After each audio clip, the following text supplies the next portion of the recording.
மகளே, நம்ம திருநெல்வேலி ஏரியாவில் நம்முடைய விஸ்வாமித்திர முனிவர், அதாவது ராமாயணம் மகாபாரத கதைகள், அந்த விஸ்வாமித்திர முனிவர் ராமர் அந்த மாதிரி அந்த கதையில் வந்திருக்கும் இல்லையா, அந்த கதையோடு சம்மந்தப்பட்ட இடமும் நம்ம ஊரில், நம்ம திருநெல்வேலியில், நம்ம ஏரியாவில் இருந்திருக்கு, நடந்திருக்கு.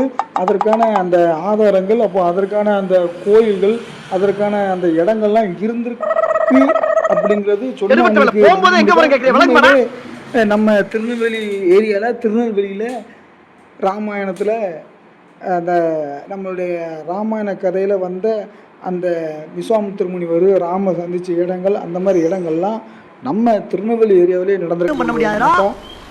எனக்கு ஒரே ஆச்சரியம், என்னப்பா ராமாயணத்தில் நடந்த கதைகளில் நம்ம ஏரியாவுலையும் இப்படி ஒரு சம்பவம் நடந்திருக்கு, நம்ம ஏரியாவிலையும் இப்படி ஒரு இடம் இருந்திருக்கு, இங்கே தான் ராமர் வந்திருந்தாரா, இங்கே தான் நம்மளுடைய விஸ்வாமித்திர முனிவர் வாழ்ந்திருந்தாரா, அப்படிப்பட்ட இடங்கள்லாம் இருந்திருக்கு. அப்படி இருந்தும் இது இந்தளவுக்கு வைரல் ஆகாமல், இந்தளவுக்கு வெளி உலகத்துக்கு தெரியாமல் இருக்குது. அது எப்படிங்கிறது நமக்கு நாங்கள் சின்ன வயசுலாம் அடிக்கடி போயிருக்கோம். இதில் வந்து விஸ்வாமித்திரர் தவம் செய்த இடம், இதில் வந்து இந்த ஆறு வந்து அந்த தாடகோட சிறுநீர் தான் இதான் அப்படின்ட்டு சொல்லுவாங்க. நமக்கு அந்தளவுக்கு ஒரு நாலேஜ் இல்லை, அந்தளவுக்கு அதை நம்பகத்தன்மை இல்லை. ஆனால் காலங்கள் போக அதில் உள்ள கல்வெட்டுகளெல்லாம் பார்த்து படிக்கும்போது உண்மையிலே அது உண்மையான சம்பவமாக தான் இருந்திருக்கு. அதாவது இலங்கையில் ராவணை சீதையை கடத்திட்டு போன டைமில் அவரை மீட்கிறதுக்காக ராமர் வந்து வட இந்தியாவிலேருந்து நம்ம தென்னிந்தியாவுக்கு வந்திருக்காப்புல. தென்னிந்தியாவுக்கு வந்து அதில் வந்து பூஜை பண்ணியிருக்காப்புல.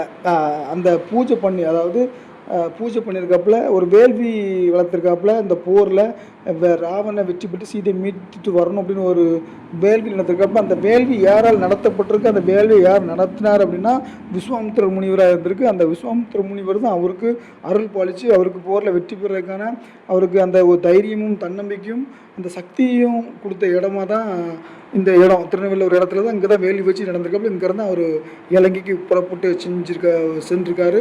இந்த போன டைமில் இந்த வேள்வியை எப்படியாவது கெடுத்துடணும் அப்படின்னு தான் தாடவை வந்து இந்த இடத்த, இந்த விஸ்வாமித்திரம் ராமரும் வேள்வி படிக்கிற இடத்துல வந்து பிரச்சனை பண்ணதாகவும், அந்த வேள்வி தீயை வந்து தன்னுடைய சிறுநீரால் அழித்ததாகவும் அந்த காலத்தில் நம்ம கதையில் கேள்விப்பட்டிருக்கோம். அந்த இடம் தான் நான் இப்போ உங்களுக்கு சொல்ல போகிற இடம். அந்த இடம் வந்து நம்ம திருநெல்வேலியில் தான் இருந்திருக்கு, திருநெல்வேலியில் தான் இருக்குது. அந்த இடத்த தான் இப்போ உங்களுக்கு நீங்கள் பார்த்துருக்க அந்த வீடியோவில் நம்ம பார்த்துட்ருக்கீங்க, அதை பார்க்க போகிறோம். இந்த இடம் கரெக்டாக எங்கே இருக்குது அப்படின்னா, இது விஸ்வாமித்திரர் மகாலிங்க ஆலயம் அப்படின்ட்டு இதை வந்து அழைக்கப்படுது. இது வந்து திருநெல்வேலி மாவட்டம் ராதாபுரம் ஊரில் இருந்துட்டு விஜயாபதி அப்படின்னு கேட்டு நீங்கள் வந்தீங்கன்னா அதில் ஒரு தில்லைவனம் தோப்பு, அந்த விஜயாபதிக்கும் தில்லைவனம் தோப்புக்கும் இடையில வந்து அந்த தில்லைவனம் தோப்பு அப்படிங்கிறது பல காடு, ஒரு வனம், ஒரு காடாக தான் இங்கே இருந்திருக்கு. அந்த இடத்துல அந்த காலங்களில் வந்து பயங்கரமான ஒரு காட்டுப்பகுதியில் தான் அந்த நடந்திருக்கு. அதனால தான் இந்த இடத்த வந்து தில்லைவனம் தோப்பு அப்படின்னு இருக்கும். தில்லைவனம் தோப்பு பக்கத்தில் விஜயாபதிக்கும் தில்லைவனம் தோப்புக்கும் இடையில இந்த கோயில் அமைஞ்சிருக்கு. இங்கே வந்து அந்த கோயிலில் வந்து